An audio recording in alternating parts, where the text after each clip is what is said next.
નમસ્કાર, very good morning વિદ્યાર્થી મિત્રો. ફરી એકવાર મારી યુટ્યુબ ચેનલ SS બાય રાઉસની અંદર આપ સૌનું હાર્દિક સ્વાગત કરું છું. વિદ્યાર્થી મિત્રો, આપણે ગયા બે વિડિયો લેક્ચરથી ઇક્વિટી શેર અને તેની લાક્ષણિકતાઓ અને તેના પ્રકારો અને સાથે પ્રેફરન્સ શેર અને તેની લાક્ષણિકતાઓ અને એના બે પ્રકારો છે તેનો આપણે અભ્યાસ કરી ચૂકેલા છે. હવે છે તો બંને શેર જ તે, પણ બંને અલગ અલગ પ્રકારના છે. એટલે આજના વિડિયો લેક્ચરની અંદર આપણે બંનેની કમ્પેરિઝન કરી લઈએ કે બંનેમાં શું ભેદ છે, જેથી આપણને વધુ સ્પષ્ટ ખ્યાલ આવી શકે કે આ કેવા પ્રકારના શેર બંને છે. જેથી આપણે જ્યારે પણ કંપનીની અંદર રોકાણ કરવા ઈચ્છતા હોઈએ ત્યારે આપણને એ વસ્તુ ખ્યાલ આવે કે કયા શેરની અંદર આપણે રોકાણ કરવું વધુ હિતાવહ છે. આજના લેક્ચરની અંદર આપણે મેં તમને કીધું એમ કે આપણે બે શેર ઇક્વિટી અને પ્રેફરન્સ આ બંને શેર વચ્ચેનો આજે આપણે તફાવત સમજવાનો છે કે છે તો બંને શેર બંને મૂડીનું પ્રાપ્તિ સ્થાન છે, પણ જે તે કંપની હોય એ આવા શેર બહાર પાડતી હોય ત્યારે રોકાણકારે કયો શેર ખરીદવો એ બહુ અગત્યનું બનતું હોય છે. એટલે રોકાણકારની દ્રષ્ટિએ આ શેર બંને કેવા હોઈ શકે, શું બંનેમાં ભેદ છે, તેને સમજવા માટે આજે આજનો લેક્ચર આપણે અભ્યાસ કરીશું.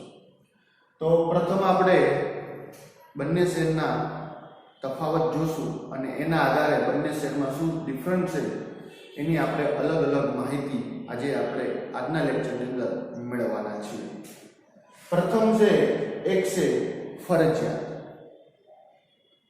તો ફરજિયાત એટલે શું? તો કે કોઈ પણ જ્યારે કંપની નવી સ્થપાતી હોય તો જે તે કંપનીને મૂડી મેળવવી જરૂરી બનતી હોય. તો ફરજિયાત અને ફરજિયાત નથી બંનેમાં શું ડિફરન્ટ આવે? તો કે કોઈ પણ કંપની હોય એને જ્યારે બજારમાં આવે એટલે સ્વાભાવિક છે કે એને મૂડી મેળવવી પડે. તો ધંધાકીય મૂડી મેળવવા માટે એને શેર બહાર પાડવા પડે, ફિક્સ. કોઈ પણ નવી સ્થપાતી કંપની ફરજિયાત એને શેર બહાર પાડવા પડે છે. પણ કયો શેર બહાર પાડવો પડે? બંને શેર કે એક શેર કે કયો શેર? એ આપણા માટે એક પ્રશ્ન છે. તો એનો જવાબ છે કે દરેક કંપનીએ આ પ્રકારના શેર ફરજિયાત બહાર પાડવા પડે. દરેક કંપની એટલે કે જે તે કંપની બજારની અંદર આવશે એને ધંધાકીય મૂડી માટે ઇક્વિટી શેર આને ફરજિયાત બહાર પાડવા પડશે. શું પ્રેફરન્સ શેર ફરજિયાત બહાર પાડવા પડશે? તો એનો જવાબ છે કે ફરજિયાત નથી. મતલબ કે જે તે કંપની બજારની અંદર આવે એ કંપનીએ ફરજિયાત શેરમાં ઇક્વિટી શેર બહાર પાડવા જ પડે. પ્રેફરન્સ શેર એને બહાર પાડવા પડતા નથી. એટલે શેરનો જે આ પ્રકાર છે એમાંથી એને ફરજિયાત ઇક્વિટી શેર બહાર પાડવા પડે જ પડે. એ રૂલ્સ, નિયમ છે, બરોબર? એટલે ફરજિયાત કંપનીએ આ શેર બહાર પાડવા પડે. તો પ્રથમ બહુ સરસ ટોપિક હતો ફરજિયાતપણાનો, એ આપણે બંને શેરની અંદર જોયું. ઇક્વિટી શેરમાં ફરજિયાત, પ્રેફરન્સ શેરમાં ફરજિયાત નથી. હવે આપણે જોશું ડિવિડન્ડનો દર. તો જુઓ, ડિવિડન્ડનો દર તો પહેલા તો આપણે જોયું કે ડિવિડન્ડ કોને કહેવાય? તો કે નફાનો ભાગ. કંપનીનો કુલ નફો 100 રૂપિયા છે. કંપનીની અંદર 10 સભ્યો છે તો દરેકના ભાગે 10 રૂપિયા આવે. તો 10 રૂપિયા જે આવ્યા એને નફો નો કહેવાય, એને કહેવાય ડિવિડન્ડ. આપણી વાણિજ્ય વ્યવસ્થાની લેંગ્વેજમાં, બરોબર? બાકી એમ કહેવાય કે નફો વહેંચો, પણ નફાની વહેંચણી એટલે ડિવિડન્ડ. એટલે ડિવિડન્ડ આપ્યું એમ કહેવાય, નફો આપ્યો એમ કહેવાતું નથી. તો ડિવિડન્ડનો દર એટલે ટકાવારી. કે ભાઈ કેટલા ટકા ડિવિડન્ડ મળશે, એટલે કે કેટલા ટકા નફો મળશે. તો ડિવિડન્ડનો દર છે એ બંને શેરની અંદર કેવો હોય છે એ જોઈએ. ઇક્વિટી શેરની અંદર ડિવિડન્ડનો દર અનિશ્ચિત હોય છે. અનિશ્ચિત મતલબ ખબર હોતી નથી કે કેટલો મળશે, અનિશ્ચિત હોય છે. તો પ્રેફરન્સ શેરની અંદર કેવો હોય છે, નિશ્ચિત. હવે જો શા માટે કયો શેર ખરીદવો એની તમને વાત કરું. દાખલા તરીકે ઇક્વિટી શેરની અંદર ડિવિડન્ડનો દર ફિક્સ નથી કે ભાઈ કેટલા ટકા ડિવિડન્ડ મળશે, ફિક્સ નથી. એટલે કે એક નક્કી હોય કે આટલી રકમ જ મળશે. પ્રેફરન્સ ઇક્વિટીમાં અનિશ્ચિત છે, છતાં હું એમ કહું કે ઇક્વિટી શેર લેવાય. કેવી રીતના સમજો. આજે કોઈ પણ કંપની બજારની અંદર આવી, આવતા વેચત કંપની છે એના સારા દિવસો આવ્યા, સારી એવી પ્રગતિ કરી કંપનીએ, તો જે લોકો પાસે ઇક્વિટી શેર હોય ને એમને સૌથી વધારે લાભ થાય, સૌથી વધારે લાભ. પ્રેફરન્સ શેરની અંદર એવું હોય કે ફિક્સ તમને ડિવિડન્ડ દર મળી જાય, નિશ્ચિત છે, ફિક્સ છે. તો ફિક્સ વાળા કરતા અનફિક્સ ની અંદર જવાય. કારણ કે અત્યારે ઉદ્યોગો એટલા બધા વિકસી રહ્યા છે, એટલા બધા વિકાસ પામી રહ્યા છે કે ઇક્વિટી શેર જ ખરીદે. કારણ કે તેની અંદર ડિવિડન્ડ દર અનિશ્ચિત છે, પણ મેં કીધું એમ કે એમાં જોખમ પણ વધારે છે. કદાચ આને મળે એટલું ક્યારેક ડિવિડન્ડ આને ન પણ મળે. પણ ઇક્વિટી શેર ફરજિયાત બહાર પડે છે, તેનો ડિવિડન્ડ દર પણ અનિશ્ચિત છે. પણ ફાયદાકારક એ વસ્તુ છે કે જ્યારે કોઈ કંપની સારો એવો વિકાસ કરશે તો સૌથી વધારે ફાયદો કોને થશે, જે તે શેર હોલ્ડર. બરોબર, જે શેર ખરીદે એને શેર હોલ્ડર કહેવાય. તો એને સૌથી વધારે ફાયદો થશે.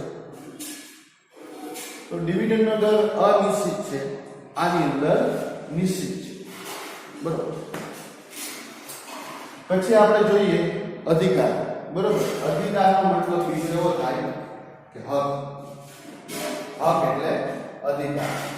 તો બંનેને કેવા ટાઈપના રાઇટ્સ મળે, બંનેને જે બંને શેર છે એને કંપની અંદર કેવા ટાઈપના રાઇટ મળતા હોય છે એ જોઈએ. રાઇટ્સની અંદર વાત કરીએ તો જેમ લોકો પાસે ઇક્વિટી શેર હોય છે તે લોકો કંપનીની અંદર સભામાં હાજર રહેવા, મતલબ જ્યારે પણ કંપનીની સભા મળે, સભાનો મતલબ થાય મીટિંગ.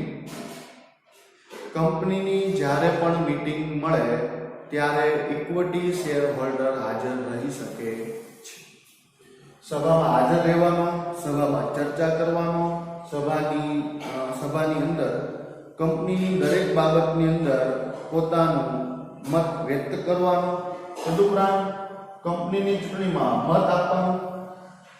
એ લોકો મતદાન કરી શકે. કારણ કે જ્યારે કોઈ સંચાલકોની કંપનીની ચૂંટણી આવે, ઇક્વિટી શેર હોલ્ડર હોય તે લોકો આ કંપનીની અંદર મત આપી શકે છે. મત આપવાનો તથા સંચાલકોને ચૂંટવાનો. યાની કે જે સંચાલકો હોય પોતાના મનપસંદ એને ચૂંટવાનો પણ અધિકાર હોય છે. ત્રણ અલગ અલગ અધિકાર. એક તો સભામાં હાજર રહેવાનો, સભાની દરેક બાબત ઉપર ચર્ચા કરવાનો, એટલે કે સભામાં જે કંઈ મુદ્દા હોય તે મુદ્દા ઉપર ચર્ચા કરવાનો પણ અધિકાર મળે. કંપનીમાં જ્યારે ચૂંટણી આવે ત્યારે મત આપવાનો પણ અધિકાર મળે. તદુપરાંત મત આપી શકે, પણ જે પોતાને મનપસંદ હોય એ સંચાલકને મત આપી શકે છે. એટલે સંચાલકોને ચૂંટવાનો પણ એની પાસે એવો અધિકાર હોય છે કે એને જે મનપસંદ સંચાલક લાગે એને મત આપીને ચૂંટી શકે છે. તો ઇક્વિટી શેરની અંદર આપણે અધિકાર જુઓ તો ખૂબ વધારે આપવામાં આવે છે. કારણ કે એ લોકો સાચા માલિકો માનવામાં આવે છે. કારણ કે સૌથી વધુ જોખમ એ લોકો ઉઠાવતા હોય છે. એટલે સાચા માલિક હોવાના નાતે એ લોકોના અધિકારો અલગ અલગ પ્રાપ્ત થતા હોય છે. તો પ્રેફરન્સ શેર વાળાને કઈ રીતના હોય છે તો કે એ લોકોને ફક્ત તેમના હિત સાથે સંકળાયેલી બાબતોમાં મત આપવાનો. ફક્ત હિત સાથે સંકળાયેલી બાબત. તો મેં તમને કીધું એમ કે એ લોકોને ડિવિડન્ડ દર નિશ્ચિત હોય છે. તો જ્યારે કોઈ ડિવિડન્ડ દર નિશ્ચિત હોય ત્યારે મેં તમને કીધું આની પહેલાના લેક્ચરની અંદર એવી રીતના કે ડિવિડન્ડ દરમાં જ્યારે ફેરબદલ થાય અથવા ફેરફાર કરવાનો સમય આવે, સંજોગ આવે, ત્યારે કંપની જે સભા બોલાવે એની અંદર પ્રેફરન્સ શેરવાળા પોતે મત આપી શકે છે. કારણ કે ડિવિડન્ડ દરમાં ફેરફાર કરવાની વાત એ આ લોકો સાથે સંકળાયેલી છે. કોની આરે? પ્રેફરન્સ શેર હોલ્ડર આરે.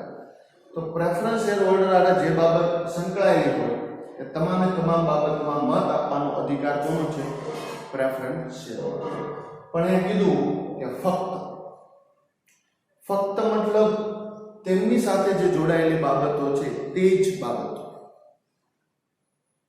અન્ય કોઈ પણ બાબતની અંદર પ્રેફરન્સ શેર હોલ્ડર દખલગીરી કરી શકતા નથી, ચર્ચામાં ભાગ લઈ શકતા નથી, હાજર પણ રહી શકતા નથી, મત પણ આપી શકતા નથી, પોતાની મનપસંદ સંચાલક ચૂંટી પણ શકતા નથી. કારણ એક જ માત્ર કે તે લોકો સૌથી ઓછું જોખમ લે છે. કંપનીના માલિકો હોય પરંતુ કંપનીના સાચા માલિક એને કહેવાય કે જે કંપનીની તમામ મુશ્કેલીઓ પોતાના સિર પર લેતા હોય. આ પણ કંપનીના માલિક જ કહેવાય, પણ સાચા માલિક એને કહેવાય કે જે કંપનીની તમામ મુશ્કેલીઓ પોતાના સિર પર લેતા હોય. તો એવા તો ઇક્વિટી શેર હોલ્ડર છે, પ્રેફરન્સ શેર હોલ્ડર નથી હોતા. એટલા માટે એમને મત આપવાની એક લિમિટ હોય છે કે જેની અંદર ફક્ત પોતાના જે હિત સાથે જોડાયેલી બાબતો હોય એમાં જ મત આપી શકે છે. આ એક એની લિમિટેશન છે. બરોબર, આ મર્યાદામાંથી એને પસાર થવું પડતું હોય છે. તો એક આ બાબત છે. પછી છે જોખમની વાત કરીએ આપણે, તો જોખમ ઇક્વિટી શેરની અંદર વધુ હોય છે, પ્રેફરન્સ શેરની અંદર ઓછું હોય છે. હવે મેં તમને કીધું એમ કે જોખમ ક્યારે લાગુ પડે, જોખમ ક્યારે અગત્યનું છે? તો કે કોઈ પણ કંપની જ્યારે નવી બજારની અંદર આવે ત્યારે બે પ્રકારના શેર, ઇક્વિટી શેર અને પ્રેફરન્સ શેર. જોખમની દ્રષ્ટિએ સૌથી વધારે ઇક્વિટી શેર હોલ્ડરને જોખમ હોય. કેમ? ડિવિડન્ડનો દર અનિશ્ચિત હોય. હવે જ્યારે એટલા બધા અધિકારો આપેલા હોય છતાં જો જોખમ વધારે હોય તો કેવી રીતના જોખમ વધારે હોય અને આમાં કેવી રીતના ઓછું હોય? તો કે બજારની અંદર અલગ અલગ પ્રકારના રોકાણકારો હોય, પોતાની મૂડી અલગ અલગ રોકાણકારો રોકતા હોય. હવે શેર આ એવા પ્રકારનો છે ઇક્વિટી શેર કે જેની અંદર જોખમ સૌથી વધારે છે, પરંતુ ફાયદાની વાત એ છે કે સૌથી વધુ લાભ ઇક્વિટી શેરમાં છે. જોખમ વધારે, મૂડી લાભ વધારે. મતલબ કે જેટલું વધારે તમે જોખમ લઈ શકો એટલો વધારે તમને લાભ પણ થાય. અને આપણે કોમર્સ લાઈનની અંદર આ જ વસ્તુ શીખવાનું છે.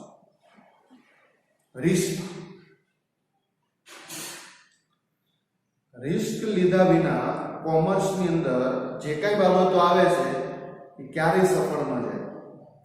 સાહસ તો કરવું પડે. સાહસ કરીએ તો જ આપણને પરિણામની ખબર પડે. વિના સાહસે ક્યારેય કોઈ પરિણામને કલ્પી શકાતું નથી. જે તે કંપની હોય એની અંદર ઇક્વિટી શેર હોય અને ફરજિયાત બહાર પડે છે તો જોખમ તો વધારે છે જ તે. પણ કદાચ કંપનીના 1 વર્ષ 2 વર્ષ ખરાબ જાય, ડિવિડન્ડ નહીવત મળે,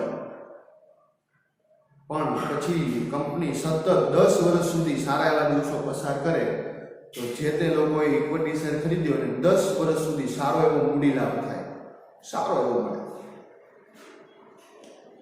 તો આ એક બે વર્ષના ખરાબ દિવસો પછી 10 વર્ષના સારા પરિણામો મળતા હોય તો એવું જોખમ વધુ એ સારું કહેવાય. પણ કોઈ પણ કંપનીનું ભવિષ્ય આંકી શકાતું નથી હોતું. પરંતુ એમ કહેવાય કે જોખમ વધારે ઇક્વિટી શેરની અંદર રહેલું છે. એટલે જોખમ કયા શેરની અંદર સૌથી વધુ જોવા મળે છે? તો કે ઇક્વિટી છે. પછી વાત કરીએ પ્રેફરન્સ શેરની અંદર, તો સૌથી ઓછું છે. તો બજારની અંદર એવા પણ રોકાણકારો હોય કે જે એવું ઈચ્છતા હોય કે ભલે મને ઓછું રકમ મળે અથવા ઓછી કમાણી ભલે થાય, પરંતુ મારી મૂડી સલામત રહે, મને નિશ્ચિત ડિવિડન્ડ મળે, મને નિશ્ચિત ડિવિડન્ડ દર મળે અને મારી મૂડી સલામત રહે, સ્થિર રહે. તો એવા લોકો જે રોકાણકારો હોય, જે સાહસ ન કરી શકતા હોય, એમના માટે પ્રેફરન્સ છે કે એ લોકો માટે કયો શેર બહાર પાડવામાં આવે? પ્રેફરન્સ, કે જેની અંદર એ લોકો સૌથી ઓછું જોખમ લેતા હોય છે. એટલે કે સાહસ ન કરનાર લોકો પણ રોકાણ કરી શકે છે. કયા શેરની અંદર? પ્રેફરન્સ શેરની અંદર. તો આ બંને શેરની અંદર જોખમ છે એ આ રીતના વહેંચાયેલું હોય છે. પછી આપણે મેં તમને કીધું કે રોકાણકારો કયા ટાઈપના હોય. તો રોકાણકારોની જો વાત કરીએ તો જે રોકાણકારો જોખમ લેવા માંગતા હોય અને શેરમાં સટ્ટો કરવા ઈચ્છતા હોય, એ રોકાણકારો મોટાભાગે ઇક્વિટી શેર. હવે શેરમાં સટ્ટો, તો જો શેર હમણાં એક આ આપણે અભ્યાસને લગતી હમણાં એક વેબ સિરીઝ આવી, scam 1992 the Harshad Mehta story. તો એ આપણે અહીંયા જે રીતના શેર બજારને લગતી બાબતો આવે છે તેવી જ લગતી બાબતોને વર્ણવેલી એક વેબ સિરીઝ છે, સ્કેમ 1992. ઘણા બધા વિદ્યાર્થી મિત્રો એવા હશે કે જેની પાસે સ્માર્ટફોન છે, એમણે આ સિરીઝ જોયેલી પણ હશે. તો એ લોકો રોકાણકારોને સારી રીતના એ સિરીઝમાં અંદર દર્શાવેલા છે કે જે હર્ષદ મહેતા એક પાત્ર છે એ કેવી રીતના જોખમી રોકાણ કરીને કઈ રીતના એ પૈસો બનાવતો હોય છે. એમાં શેર બજારની મોટાભાગની જે આપણી બાબતો છે, જે આપણે અભ્યાસ કરી રહ્યા છીએ, બધી દર્શાવવામાં આવેલી છે. એટલે કદાચ મે બી ટાઈમ મળે તો જોવું હોય તો જોજો, ફરજિયાત નથી. પણ એમાં એ બધી બાબતો બહુ સારી રીતના ફિલ્મી રીતના બતાવેલી છે ને હમણાં જ આવેલી વેબ સિરીઝ છે, ખૂબ ફેમસ છે. તો રોકાણકારોના પણ અલગ અલગ મેં કીધું એમ કે પ્રકારો. હવે શેર બજારની વાત આવી તો એમાં એક સટ્ટો નામનો શબ્દ આવ્યો. તો આપણે મોટાભાગે સટ્ટો છે એ ક્રિકેટ સાથે જોડાયેલો આપણે જોયેલો છે કે સટ્ટો ક્રિકેટની અંદર ખૂબ રમાતો હોય છે અને એના આપણે ઘણા બધા એવા કિસ્સા પણ સમાજની અંદર આવી ગયેલા છે. તો શેરની અંદર સટ્ટો કઈ રીતના?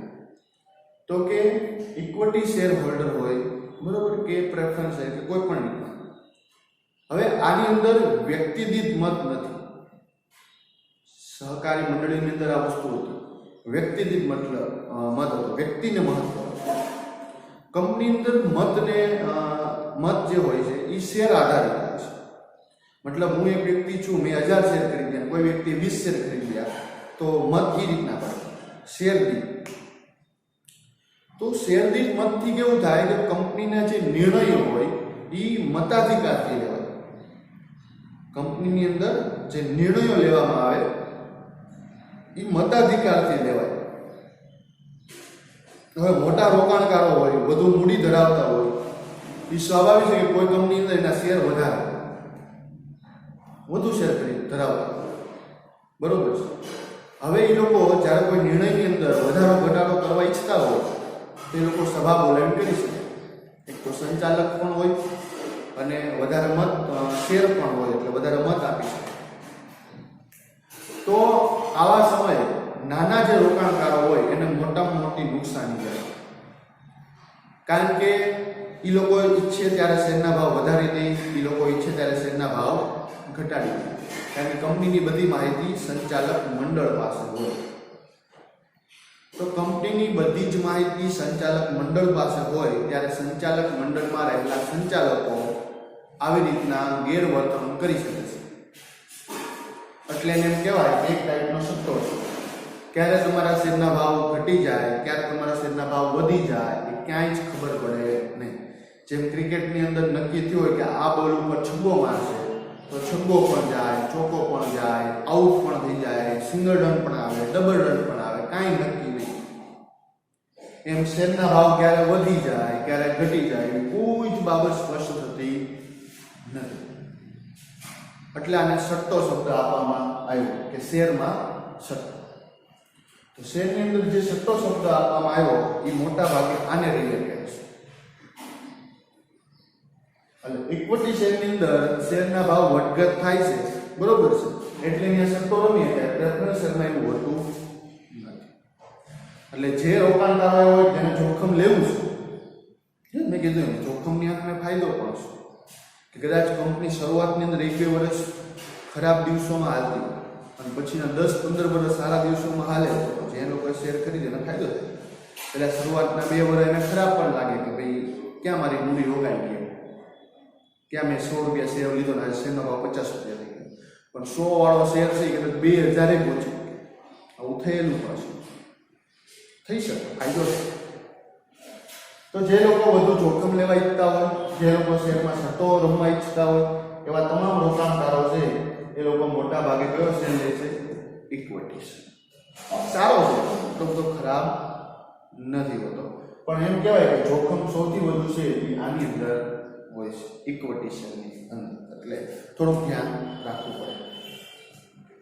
પછી મેં વાત કરી એમ કે પ્રેફરન્સ શેરની અંદર નિશ્ચિત આવક. નિશ્ચિત આવક કેમ કામ મળે? ડિવિડન્ડ નિશ્ચિત, ડિવિડન્ડ દર નિશ્ચિત. તો આવક કેવી? નિશ્ચિત. તદુપરાંત મૂડીની સલામતી. કેમ મૂડીની સલામતી? તો કે મૂડીની સલામતી એટલે કે મૂડી પર છે એનો પ્રથમ હક લાગે. મૂડીની સલામતી કેમ છે? તો કે જ્યારે કંપનીનું વિસર્જન થાય ત્યારે મૂડી પરતનો પ્રથમ હક કોને લાગે? પ્રેફરન્સ. એટલે કદાચ કંપની વિસર્જન પામે, બરોબર, તો પ્રેફરન્સ શેર વાળાને મૂડી પરતનો પ્રથમ હક લાગતો હોય છે. તો આ એક છે એ એના માટે લાભદાયક વસ્તુ છે. એટલે જે એવા રોકાણકારો હોય કે જેમને પોતાની નિશ્ચિત આવક અને મૂડીની સલામતી જોતી હોય એવા રોકાણકારો પર હોય તો એ લોકો પ્રેફરન્સ શેર ખરીદવાનું પસંદ કરે, બરોબર. તો આ રીતે એ લોકો પ્રેફરન્સ શેર. પછી બજાર ભાવની વાત કરી તો મેં તમને કીધું એમ એમાં વધઘટ થાય. 100 રૂપિયાનો શેર 110 પહોંચે, 100 રૂપિયાનો શેર 90 રૂપિયા પહોંચે, 100 રૂપિયાનો શેર 55 રૂપિયા પહોંચે, 100 રૂપિયાનો શેર 5 રૂપિયા પહોંચે, 100 રૂપિયાનો શેર 2000 પણ પહોંચે. ઇક્વિટી શેરના ભાવમાં સતત વધઘટ જોવા મળે છે. એ કંપનીની સ્થિતિ પ્રમાણે. કંપની સારા દિવસોમાં છે તેનો ભાવ સતત વધતો જશે, જો કંપની ખરાબ દિવસોમાં છે તેનો ભાવ સતત ઘટતો જશે, બરોબર. તો ખરાબ દિવસોની અંદર ભાવ ઘટે, સારા દિવસોની ભાવ વધે. તો વધઘટ છે બજાર ભાવની અંદર એ તમને ઇક્વિટી શેરની અંદર જોવા મળે. હવે જો આ બંને શેરની લે વેચ થાય ને, ખરીદ વેચાણ, એ શેર બજારમાં થાય, બરોબર. શેર બજાર આવેલું છે એટલે ન્યાયનો બજાર ભાવ નક્કી થાય. પ્રેફરન્સ શેરની આપણે વાત કરીએ તો પ્રેફરન્સ શેરની અંદર એની જે બજાર ભાવ છે એ કેવો રહે? સ્થિર જ રહે. આપણે ગયા લેક્ચરની અંદર પણ જોયું હતું કે કિંમત એની સ્થિર રહે. કિંમત સ્થિર રહેવાનું કારણ છે કે લોકો સૌથી ઓછું જોખમ ઉઠાવે છે, તદુપરાંત મૂડીની સલામતી ઈચ્છે છે, નિશ્ચિત આવક ઈચ્છે છે. તો એવા કોઈ શેરને વધારેમાં કોઈ ફેરફાર થાય નહીં. કારણ કે દરેક વસ્તુ તમારે અનુકૂળ કોઈની બને નહીં.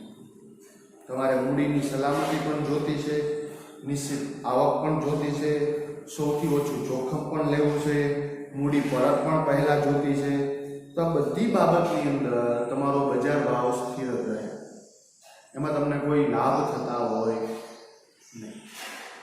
એ સ્વાભાવિક છે, થાય પણ નહીં અને થવા પણ જોઈએ નહીં, બરોબર. પછી છે મૂડીમાં વૃદ્ધિ. મૂડીમાં વૃદ્ધિ એટલે વધારો, સતત વધારો. તો જે લોકોએ ઇક્વિટી શેર લીધા હોય, જેમે જોખમ સૌથી વધારે લીધું હોય, તદુપરાંત અનિશ્ચિત આવક હોય, છતાં એ લોકોની મૂડીમાં વૃદ્ધિ થાય છે. એ લોકોને હકના શેર મળે, બોનસ શેર મળે. હકના શેર એટલે કંપની જ્યારે નવા શેર બજારની અંદર બહાર પાડે તો પહેલા જૂના શેર હોલ્ડરોને હક લાગે શેર ખરીદવાનો. બોનસ શેરની અંદર કંપની જ્યારે સારો એવી પ્રગતિ કરે તો પોતાના શેર હોલ્ડરોને થોડાક વધારાના શેર આપે. તો એ વધારાના શેર જે આપે એને કહેવાય બોનસ શેર. દાખલા કોઈ વ્યક્તિએ કંપનીની અંદર 100 શેર ખરીદ્યા છે અને કંપનીએ સારી પ્રગતિ કરી, કંપની 100 શેર એના હતા, એમાં પ્લસ 20 શેર વધારાના આપે, જેને શું કહેવાય? બોનસ. એટલે ઓલાના શેર થઈ ગયા 120, હતા 100 થઈ ગયા 120, એને કહેવાય બોનસ શેર. હકના શેર એને કહેવાય કે જેની અંદર કંપની સારી એવી પ્રગતિ કરતી હોય અને વધારે મૂડીની જરૂરત હોય ત્યારે વધારે મૂડી મેળવવા માટે વધારાના શેર બહાર પાડે. તો પ્રથમ પહેલા જે જૂના પોતાના શેર હોલ્ડરો હોય એને પૂછે કે તમારે શેર લેવા છે. એ લોકો ન લે તો પછી બજારની અંદર મૂકે. હવે કંપની સારી એવી પ્રગતિ કરતી હોય તો પોતાના જ લોકો શેર ખરીદી લે. તો હકના શેર મળવાથી લોકોને જ ફાયદો થાય, કારણ કે કંપની સારી એવી પ્રગતિ કરે છે. આજે લોકો 100 નો શેર લેશે, આવતા સમયની અંદર 600 નો શેર થઈ જશે, 100 રૂપિયાનો શેર 600 રૂપિયાનો શેર થઈ જશે. તો અંતમાં હકના શેર મેળવવાથી ફાયદો એ લોકોને જ થાય છે. એટલે કે એ લોકોની મૂડીની અંદર શું થાય છે? વધારો થાય છે. બરોબર? આ પ્રકારનો લાભ થાય. પ્રેફરન્સ શેરવાળાને કાંઈ મૂડીમાં પણ વૃદ્ધિ થતી નથી. તો પ્રેફરન્સ શેર લે કોણ? તમે તમને કીધું એમ કે જેને નિશ્ચિત આવક જોતી છે, મૂડીની સલામતી જોઈશે, એવા જ રોકાણકારો પ્રેફરન્સ શેર લે. અથવા જે લોકો સાહસ નથી કરી શકતા, જોખમ નથી લઈ શકતા, એ લોકો શું કરે?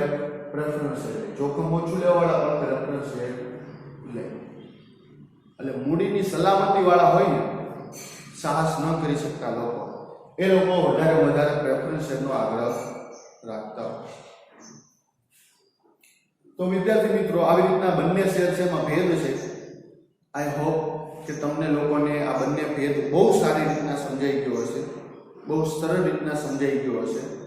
અને આશા રાખું કે 3 જે આપણે અલગ અલગ લેક્ચર લીધા, ઇક્વિટી શેર લાક્ષણિકતા પ્રકાર, પ્રેફરન્સ શેર લાક્ષણિકતા પ્રકાર અને તફાવત, ઇક્વિટી શેર અને પ્રેફરન્સ, આ ત્રણેય લિંક ચેપ્ટર છે, લિંક વિડીયો છે. તમારે બધા લિંક વિડીયો સાથે જોઈ નાખો તો વધુ સારું. બાકી આવી રીતના આપણે અભ્યાસ કરીએ છીએ. તો તમને સરળ રીતના ત્રણેય વિડીયો દ્વારા તમને આ ટોપિક છે આખો એ મસ્ત શેરનો ક્લિયર થઈ જશે. કારણ કે શેર છે એ માલિકીના ભંડોળ તરીકે ઓળખાય છે. તો તમને ખૂબ જ સારી રીતના આ વસ્તુ સમજાઈ જશે. આઈ હોપ, આશા રાખું તમને બધાને સરળ સમજાઈ ગયું છે. હવે વિદ્યાર્થી મિત્રો, આપણે આવતા લેક્ચરોની અંદર ફરીવાર મળશું નવા વિડીયો સાથે, નવા ટોપિક સાથે. અહીં શેરના બંને પ્રકારના ટોપિક આપણે પૂરા થાય છે. હવે નવા ટોપિક, નવા વિડીયો સાથે મળશું. દરેક વિદ્યાર્થીઓ કોરોનાની પરિસ્થિતિની અંદર ઘરે છો, અભ્યાસ કરતા રહ્યો. જે કાંઈ વર્ક આપવામાં આવે વર્ક કરતા રહ્યો, લેસન કાર્ય આપવામાં આવે લેસન કાર્ય કરતા રહ્યો, પાકી નોટ બનાવવાની કે પાકી નોટ બનાવતા રહ્યો. શૈક્ષણિક કાર્ય જે કાંઈ આપવામાં આવે, જે કાંઈ સૂચનાઓ આપવામાં આવે એનું સૂચક પાલન કરતા રહો. જે કાંઈ બુક આપવામાં આવે અસાઇનમેન્ટની તો એ પણ સતત બનાવતા રહો. મતલબ શિક્ષણ સાથે સતત જોડાયેલા રહો. ભલે ઓનલાઈન એજ્યુકેશન મેળવતા રહો, ટેકનોલોજીના માધ્યમથી પણ તમે લોકો જોડાતા રહો. અમે પણ લોકો, આજે અમારી આજુબાજુ કોઈ નથી, માત્ર એક મોબાઈલ છે અને વિડીયો બનાવીએ છીએ. તો અમને જરા પણ કંટાળો નથી આવતો વિડીયો બનાવવામાં. તો તમે લોકો તો વિદ્યાર્થી છો, તમારું તો ભવિષ્ય છે આવનારા યુગોમાં, સમયની અંદર. તો આઈ હોપ, આશા રાખું કે દરેક વિદ્યાર્થીઓને વિનંતી છે કે તમે લોકો ઓનલાઈન અભ્યાસ કરતા રહો. હવે આવતા લેક્ચરની અંદર આપણે નવા મુદ્દા સાથે મળવાના છીએ. નવો ટોપિક લઈને તમારી સામે આવીશ અને આપણે આવી જ રીતના જ્યાં સુધી આપણી શાળાઓ ન ખુલે ત્યાં સુધી અભ્યાસ કરતા રહીશું. તો બધાને ખૂબ ખૂબ શુભેચ્છાઓ. તમે લોકો ઓનલાઈન એજ્યુકેશન પ્રાપ્ત કરી રહ્યા છો. આવનારા સમયની અંદર જે પરિસ્થિતિ આપણને જે જગ્યાએ મૂકે ત્યાં પણ આપણે એનું સોલ્યુશન કાઢી કાઢી લેશું.